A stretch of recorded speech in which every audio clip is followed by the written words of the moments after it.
we had established such good relationships and executed for those hospices time and time again that we didn't really need to go back as often. And we kept seeing the same amount and even more referrals from a lot of the same companies, especially the large hospice brands. So in the later years, what we did to manage our relationships was simply execute for the families that were referred to us, make sure that they get 5-star experiences. Because we've been in those offices and we've talked to those workers and they know who we are. They trust us. When the family calls Omega, they know what kind of service they're going to get. So our job was to execute on that level of service and not have any issues get back to hospice. When that happens, the calls come. They just keep coming. Yeah, like I said, I think this is super important for almost all death care businesses, not just. Oh, absolutely. It's the best thing you could do for your business. Welcome to the Direct Cremation Podcast with your hosts, Tyler Yamasaki and Will Michaelis. Thank you for joining us on the Direct Cremation Podcast. I'm your host, Tyler Yamasaki, CEO of Parting Pro. And as always, I'm here with my co-host, Will Michaelis, former manager of the Omega Society, a cremation brand that served over 4,500 families per year. All right, so after spending over a decade growing the Omega Society, Will Michaelis was able to identify some of the most important elements that made the Omega Society such a huge success. Today, Will is going to share that insight with us and let us know what he's been working on. Hi, Will. Hey, Tyler. Excited. So you're kind of jumping into the guest seat again today, but you spent over a decade working at the Omega Society. Yeah. And the Omega Society, arguably is probably one of the most successful brands in death care, or was at that time. And so I just kind of wanted to know, what were some of the major takeaways from your time there? Yeah, so it's been great to reflect on my work and my time at Omega and actually take a look at the business that we built from a bird's eye view. And it allowed me to really learn and attribute what were the true elements of success for Omega. And I think what we created over there was a real gem.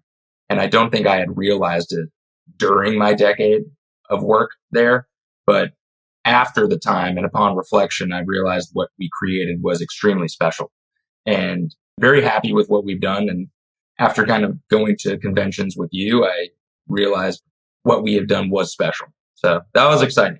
Yeah, I do find that death care seems to be very insulated, and the providers and operators often don't talk to each other as much. They don't share their best practices and tips. And after speaking with you, I realized that you also didn't realize how uncommon of a situation you had found yourself in. Yeah. And we've kind of touched on this before, but when you went to your first show ever, which was Cana, and everyone there is trying to introduce you to Kevin, who we just had on the podcast. And you were like, who is this guy? And like, why does everybody want me to talk to him? And when you find out that, he was another one that had grown a business up to, 5,000 cases a year, you realize like, oh, maybe there's, you're in a very elite club of people who have never really achieved that number. And there's not a ton of businesses out there that are doing that right now. So I think you have to realize that it's not as common to have accomplished what you and Kevin and, a few select others have. Yeah, it was surreal. I was kind of operating in my own little bubble like many funeral homes do. But to kind of be ingratiated and welcomed into that community and figure out where Omega actually was a huge achievement for me. And I'm thrilled by it and happy with what we've done and thrilled where we're going. So, yeah. Yeah. So before we jump into what you've been doing since then, why don't we take a step back and discuss what you think was the most important thing to, Omega Society's success? Yeah, I've thought about this a lot. And what it comes down to is relationship marketing is the most important part of your funeral home success. We hear elements of what's your secret sauce and what are you doing that's so special and how do you drive case volume, and everyone kind of trying to see what everyone's secrets are. And for us, it was relationships in our community. It was relationships with hospices that we built over periods of time that created long tail effects that drove calls to our business. And I stand by that. I saw it firsthand. I did it firsthand, and we had amazing success doing it. normally you hear that, these types of things, some will say, okay, advertising here is the most important thing, or having this is the most important thing.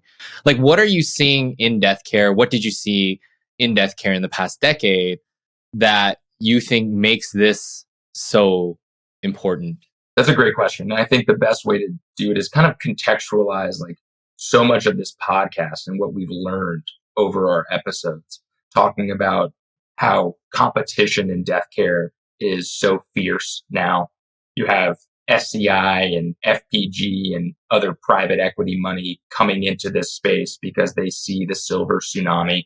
We see new funeral homes and cremation brands popping up all the time because the barriers to entry to this industry are pretty low. And all of those things have really combined to make marketing costs a lot higher in this industry, especially digital marketing. And I think that that's an important theme in death care to kind of realize that that's happening now. And our business was completely insulated from those factors. Okay, but I mean, everyone talks about the internet, right? We talk about that too, and I still believe that is one and of it's important. And it's important. Yeah. But everyone talks about Google and Facebook, and they use the fancy word for a while was like geofencing and keywords and SEO and Yelp and Facebook, and people still love their obituaries, and newspapers still have their place in death care as much as 100%. it has probably expired for most other industries. And when we hear about relationship marketing, we think giving a lunch and learn at your funeral home to sell pre-needs is what you're talking about. So what do you think makes relationship marketing so much more important than the other stuff? Well, I can speak from experience. I've seen it firsthand build an entire business to 4,000 plus cases a year. That's what Omega was built on. And I've seen it work for other brands like Leaf Cremation. When we had Pierce on the podcast, he spoke about his team member employee, Kyle, who's their community relations advisor. And his sole job is to go out and talk to hospices and make them happy and learn what they need, cultivate those relationships. And they're driving cases like crazy. Cremation Society of Minnesota, Kevin, we had on the podcast as well. Brilliant marketer, brilliant community marketer. One, knew that he needed to spend time cultivating those relationships and did it, and said to hell with everyone else's opinion of what I'm doing with the Cremation Society. And he saw a huge success, over 5,000 cases a year. And when you have that kind of trifecta, Omega, Cremation Society of Minnesota, and Leaf, and other brands having so much success with this low cost marketing channel, you have to address it. And you can compare those three brands with the likes of Tulip. Tulip, like Omega, Leaf, and Cremation Society Minnesota, had amazing case volume, drove a lot of cases. However, that was on the back of tremendous digital ad spend. So you have tremendous case volume, but the drivers of that case volume were different. So Tulip had to spend a lot of money to get cases, and they did. However, that type of marketing, when you turn off that money, you turn off cases. With relationship marketing, when you do it and cultivate those relationships, you have long tail effects of constant referral generation business cases. And that can't be understated to implement that with your business. Yeah, I mean, it's really interesting, especially when we had Welton on, right? Welton is probably the premier marketing company for death care providers. Right. He sells services of buying ads for you, creating marketing plans for you. And he was very candid about what he thought was the most important thing that if you were to spend money on or spend time on, is building those hospice relationships, building those relationships within the industry, not necessarily spending money on ads. Because like you said, right, you spend money on ads and that's great for the initial case volume and, you can grow. But once you turn that faucet off, there's no more after effects, right? Right. Right. So when we bring it back to, this, like when we bring it back to relationship marketing, or we bring it back to Omega Society, when you guys were kind of at the peak, even before COVID, I would say COVID threw things way off and way differently. But like, let's say pre-COVID, 2019, what did that look like for your business? Where the majority of your cases coming from? how were you growing your business? The main driver of cases were hospice nurses and social workers recommending our services, among others, to families to call because we know that process for hospice. Usually a hospice and hospital has a laundry list of service providers that they give families when it's time to make final arrangements. What we knew that we could control is going into those hospices, giving them a bunch of great information so that when they do meet with those families at that time, they can definitely guarantee that at least we're called from that list, among others. But we know that that social worker has tremendous influence over that family. And if we have a good reputation in the heart and mind of that social worker and nurse, we're going to get those calls. Mm-hmm. So as a business, right? I know that's more on the family social worker side, but like sure. As a business, what did that look like for you guys for Omega Society? The phone was ringing off the hook without digital marketing spend. Like, did you have to spend money to maintain that type of volume at Omega Society? We did not. During COVID, we grew tremendously and had to turn off marketing digitally so that we could keep up with the demand from referrals from hospices and hospitals in our community. And what was nice about that is that was kind of like the capstone of all of our marketing efforts over the previous years, so that digital ad spend turned into this rocket boosters that we could turn on or off depending on our level of busyness that day, week, or month. So the relationship marketing carried our business, but if there was any type of lull, we had digital marketing already in place that we could ramp up to fill in any capacity gaps and really max it out. And that was unbelievable for us. It was really nice not to have to market digitally, but if we wanted to, we could. That's really we didn't have to rely on it. Okay. So you had basically built something that was almost self-generating. You weren't spending any money on Google or Facebook or those types of ads, or when you did, you would turn it off and on as needed. Yeah. Like, what would you say the percentage of your marketing budget was on like digital or paid ads versus, what percentage of cases did that generate versus like just your normal? Almost, certainly less than 10%, probably less than 7% digital ads, single digit. So 93%. So you would still, in a 4,000 case thing, you're still doing 3,600 cases a year without any digital spend. Yeah, at least. Yeah. That's amazing. Yeah, it is. So you've taken the time to reflect. You're no longer working at Omega Society, right? It's been a year or two now. What have you been doing with that information? Where did that lead you today? It led me to reflect on all those keys of success and create the exact playbook that I used at Omega to dig that undeniable moat between us and our competition in our community. Mm-hmm. Can you maybe break down those elements? Like, what were some of the elements that you had? Yeah, and it's incredibly simple, which is the best part. It's creating the ultimate in-service for hospice workers, creating and identifying the hospices that you need to talk to, and having the right materials to give to those workers that make them call you. Okay. We had an episode on some of this. I know we didn't go too much in detail, but like, let's talk about what makes a good in-service.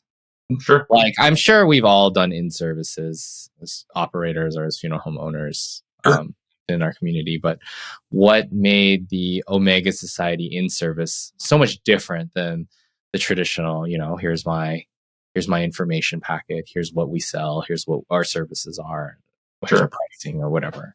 Sure.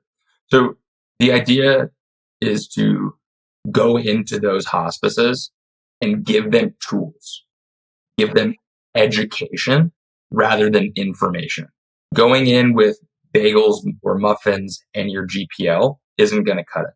You have to identify the problems that both you and hospices often run into, generate materials that educate those workers on how to solve those issues, and teach them how to solve those issues. I was always amazed at how receptive hospice workers were to the materials that we gave them. Could you give us an example of what that means? Like, so you're educating them about what? Take powers of attorney, for example. Powers of attorney govern a lot of our industry.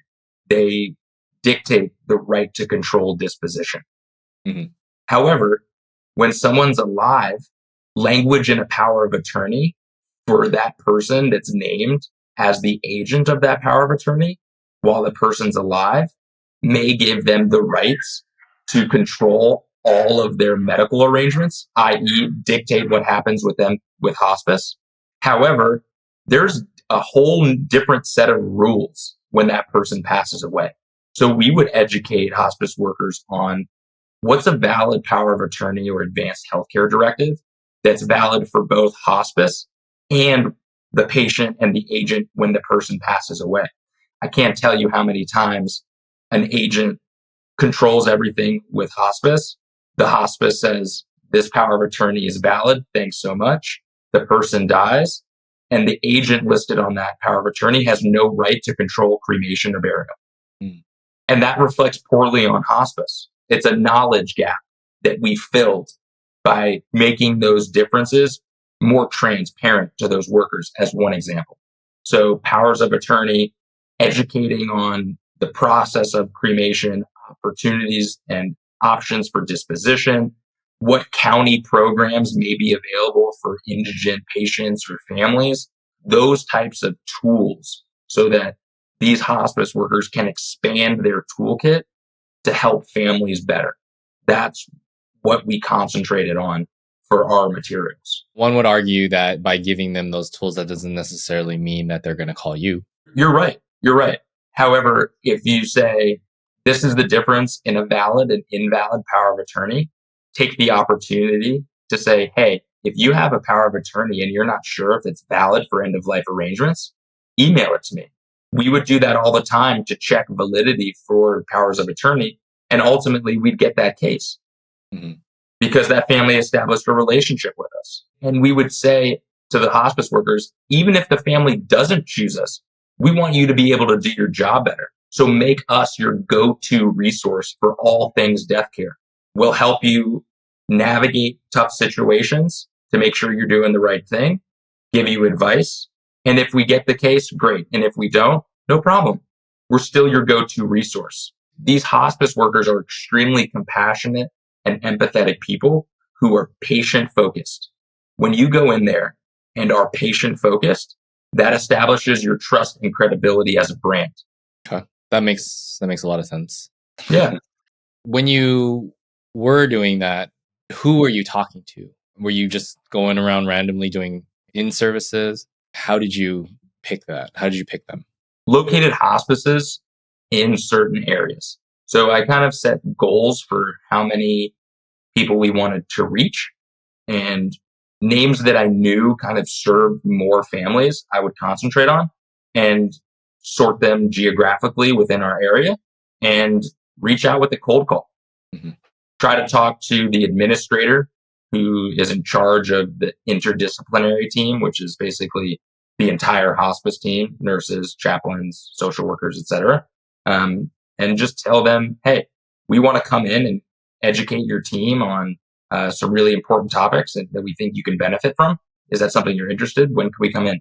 And those administrators want their team to beef up their knowledge. So it was a pretty easy yes. Besides the muffins and the donuts or the occasional lunch, what other things were you bringing to these meetings and in-services if it wasn't your GPL and your, obviously, like your flyer for Omega Society? Right. So specific materials that they could use and reuse in these difficult situations to navigate, or other educational flyers on dispositions and things like that. So anything that we didn't think other funeral homes are really giving them. A lot of funeral homes use a pre-need brochure, a services brochure, a GPL, a CPL, things like that. We wanted to be different. So we created different marketing materials that we felt a hospice worker would want to stick on their pin board that they could refer to and reuse or make photocopies of for all their families. That's where we really tried to come up with the best ideas to give hospices. So it sounds like you were able to really distill the ways to not only identify, but also reach out, how to reach out, what to say, what to leave. 100%. And at the same time, it was also self-serving. Like if a person thinks that their advance directive is valid for hospice and the person dies, and it's not valid for them to control cremation, that's a problem for us. So it's in our best interest to go into that hospice and say, hey, here's what you need to know about these documents. That way, they have the knowledge to fix those issues before it ever gets to us, making our job easier. Makes their job easier and our job easier. Awesome. So, okay, you've broken this down. You've gotten it down. Now what, like, we should maybe have a drum roll right now, but like, what are you doing? Providing a relationship marketing masterclass, a complete soup to nuts, start to finish masterclass that teaches you how to build this in service. Who is this for? This is for funeral professionals, directors of marketing, new funeral homeowners that want inexpensive ways to market their funeral home. Anyone who's looking to start relationship marketing in their community, or for people who do relationship marketing now, this is a way to level up your relationship marketing and your materials to provide a better in-service. Is this like a show? Do we have to meet up somewhere? No, this is completely virtual. It is a visual module course. You can go at your own pace. Everything is all in one platform, and you can teach yourself at whatever speed you'd like and implement it as you see fit. Okay. To start off, I'm giving away a freebie template for those interested in leveling up their relationship marketing. The free template bundle includes an exclusive flyer pack, a hospice database, and an in-service improvement questionnaire. So the best way to jumpstart your relationship marketing. What is in the flyers? The exclusive flyer pack is a 4-part series that is our go-to flyer pack, packed with really good educational information that hospices love. And the hospice database is your go-to data set to create the targeted list of hospices that you need to contact. And the improvement questionnaire is your guide to give yourself feedback on your in-services so that you get better at presenting faster. Awesome. Why don't you tell everyone where we can get this free pack? You can get it at wdgroupconsulting.com and sign up. And I hope you enjoy the bundle. I know it'll help you jumpstart your relationship marketing journey, and contact with me if you have any questions. Awesome. When does your class launch? It's going to launch next month, August 2023. Awesome. So you're taking signups now to be on the wait list? Yep. Okay, cool. Well, I do know that there are things that set big brands like Omega Society and even the non-cremation brands, I would say, they all have that deep relationship with hospice around the area, right? We all know that, what is it, about 50% of all deaths happen through hospice. And we all know that 20 to 30% maybe have something in place for end of life. So when we're looking at that, that's 35, 40% of people that need to find and need last second help when 100% making their arrangements. And so if you can be in that conversation, you're going to have a pretty direct route to more cases. Absolutely.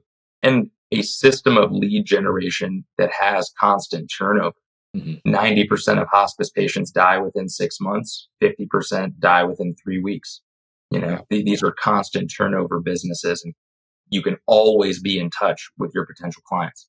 And what would you say after you've done your initial outreach? And I know I know it's not just your initial outreach. You have to continually do that.